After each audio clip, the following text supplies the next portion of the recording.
Hey guys, it's Shorty and today we're going to be playing Coral Island. It just dropped today on Steam for PC. Later it is going to come out for the Nintendo Switch and possibly other platforms as well. If you live under a rock and didn't know, Coral Island is a traditional farming sim game set on a tropical island. It's got its own little twist on the classic genre, and it promotes diversity and environmental awareness. I am all about both of those things, so let's just go ahead and dive in. All right, here we are on the main menu, and we are going to actually mess with the settings before we start. My computer is like 8 years old, so we're going to definitely change the settings so that it'll work for my computer. But the best feature of the game is right here in the settings menu. So if you've ever played a farming sim before, you know that it can get really frustrating that the days go by pretty quickly to the point where you can't get anything done. Sometimes I spend my entire day farming or cleaning my farm and harvesting, and I don't even get to talk to any of the townies. So Coral Island has come up with the absolute best solution for this, and that is to change the speed of the in-game clock. You can make it go by slower. I really love this feature because now every player is going to get to play the way they want. If you want the day to go by faster so you can get to all the exciting events, that's perfectly fine. But if you're like me and you'd like to get the most out of every single day, you can really slow it down, I think up to 50%, which is huge. So that is going to be a true game changer for the farming sim genre. And I think every game that has a clock like this, it should be adjustable, especially if they're going to force you to go to sleep every night or you'll pass out. So best feature of the game right here, life-changing.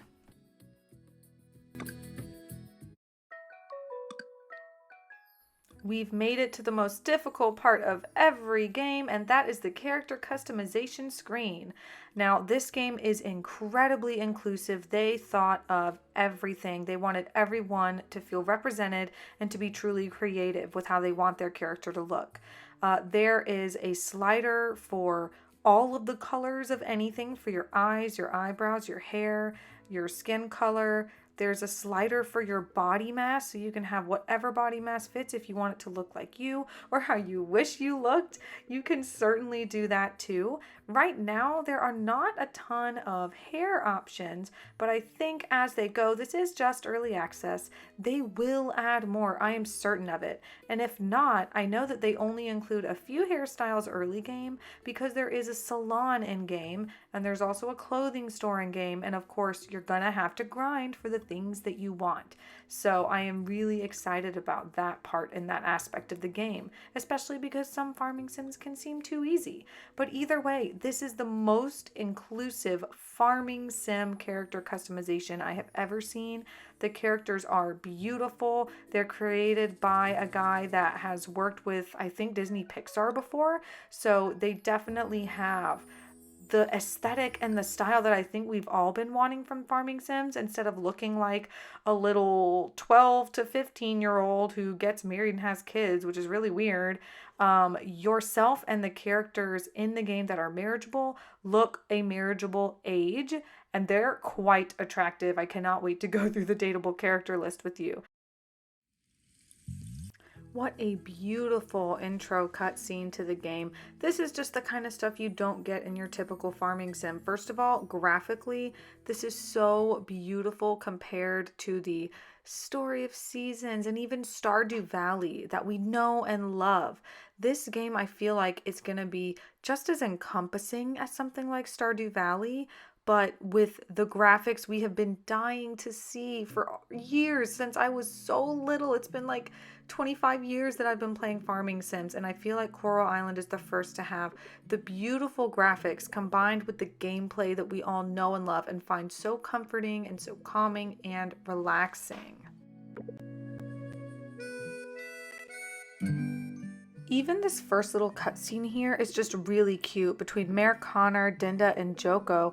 They just have so much cute banter, and it really gives life to the characters. I feel like so many characters do not have personalities in farming sims, so these ones definitely do. It looks like Mayor Connor is pretty dense, and Dinda and Joko were just messing with him about being angry about the house. I think that kind of stuff is hilarious, and I cannot wait to see how they continue to do this through the rest of the game.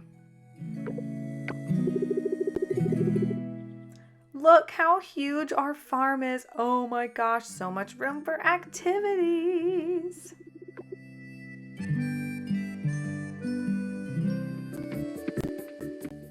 So here we are on our first day waking up on our farm, and of course there's the usual trees, grass, rocks, but there's also trash right there on the farm. So you are going to have to clean up trash from your farm, the ocean, from anywhere. There is trash all over the place in Coral Island. And of course, we were gifted our typical tools. There's nothing really new here as far as farming sims go. You've got your hoe, your pickaxe, your watering can, shovel, and your little sickle scythe thing. And they even gave us some seeds to start with and something to boost your energy, which is kind of nice early game. There's a lot to clear off on this farm, and I will say the energy does not go very far in the very beginning. So that can be very frustrating, but you know, can't beat the game in one day, guys. So I don't find that to be a true gripe, but you know, you can still do plenty of other things because you can slow your day down. So that's nice. All right, so let's talk about the UI and the interface and inventory space. I actually went to go harvest a bunch of stuff to sell on my first day because, like other farming sims, you just grow crops or you harvest things and you put them in your shipping container. And I already ran out of space pretty quickly just doing things on my farm. So here we are in a crafting menu. So that makes things really exciting. You can material farm to be able to craft the things for your farm. And if you didn't notice, these things are made out of recycled items. Like it looks like cans, wood, rope, tires. Very, very cute, very environmentally friendly, of course. In these menus, you're going to see that we don't have tons of inventory space, but there's lots of room to expand. You can make a storage box. Looks like you've got a makeshift chest. And from there, you'll be able to store more items. And that is pretty easy to collect. Even on your first day, you can make a few chests to make your life a little bit easier. There is a sorting option for the chests, which is great. From this menu, you can also check on your relationships with other villagers in a map, and the map does tell you where each villager is and what time each shop is open, so that's very useful.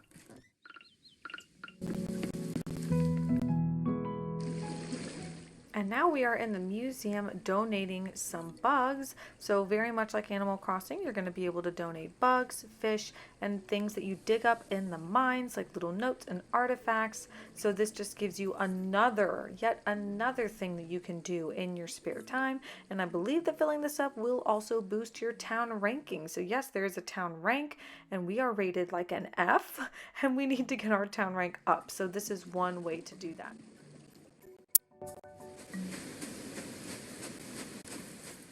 And now we'll take a little tour of the scenery of this game. Here we are running along the beach where there's tons of trash. There's even a volleyball court, and it looks like a little place where people could be lounging. Lots of rocks. It is an absolute treasure and beauty to see this in a farming game. Something that's actually beautiful. Look at the architecture of the curved stairs, that huge mansion off to the right. You've got hammocks, you've got benches, the beautiful Coral Island sign, and the beautiful Theo.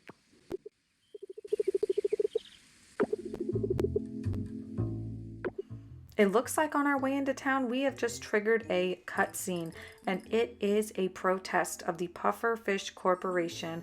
It looks like they bought the plot of land on this corner, and they are going to build something that the villagers are really upset about. So there is an oil spill on the beach, and apparently it is all Pufferfish's fault. So here in the scene, we're seeing how angry the villagers are. Pufferfish will be the villain of this game, and there is no telling how this will unfold.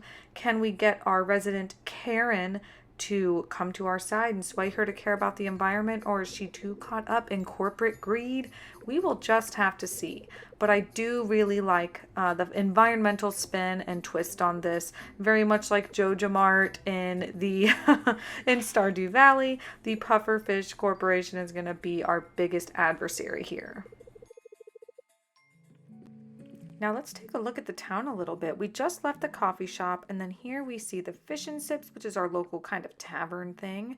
Then we've got Sam's General Store, which is where you're going to buy all of your seeds, everything you need in here. I'm actually going to upgrade my bag really quick because they do make the first bag upgrade pretty inexpensive. So I was able to farm my first few crops, finish a quest, and upgrade my bag to hold 20 items.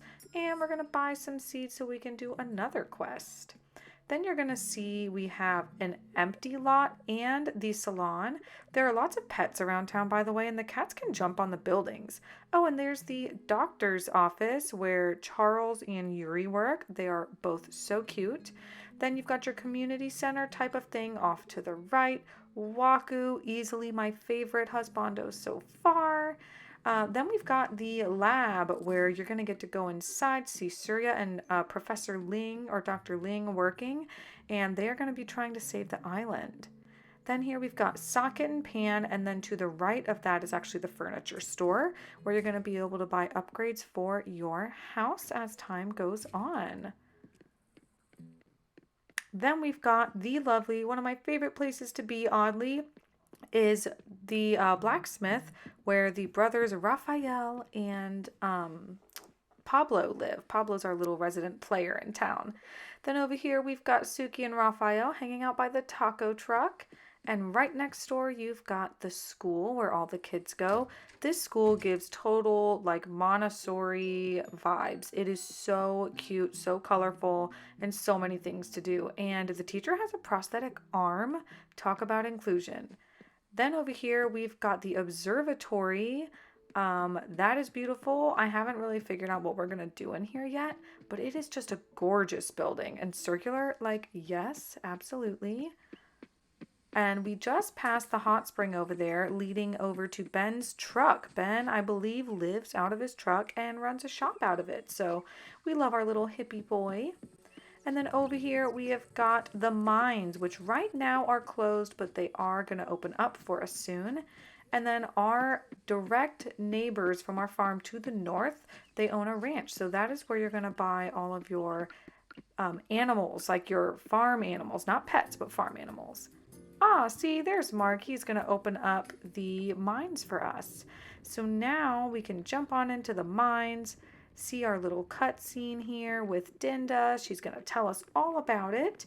And then we're going to go ahead and enter the mines and start getting some ores and some extra rocks and even some artifacts for the museum.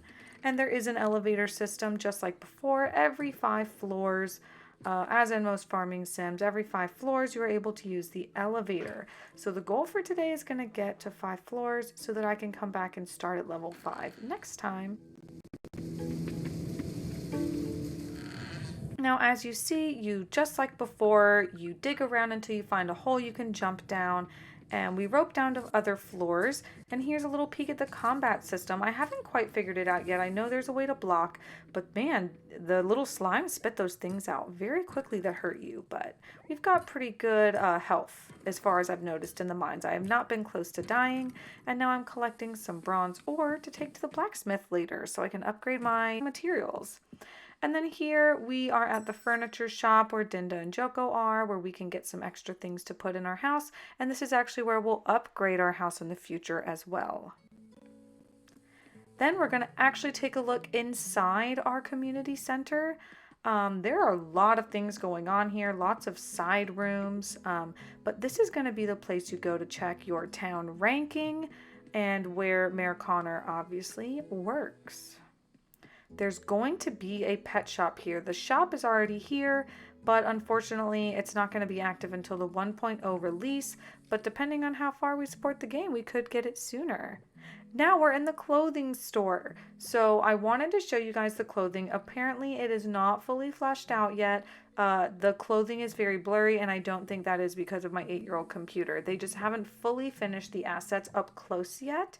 But what I noticed is walking throughout the game, they look perfectly fine once they're far away. But it's just this menu hasn't been fully fleshed out. But I'm sure that's just easy thing they're doing and working on. But at least while you're playing the game, the clothes do look really good on. So that's a lot of fun. And there's tons of options.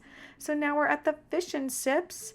And this place gets very active at night. You can see everyone's here, a bunch of eligible bachelors like Antonio here.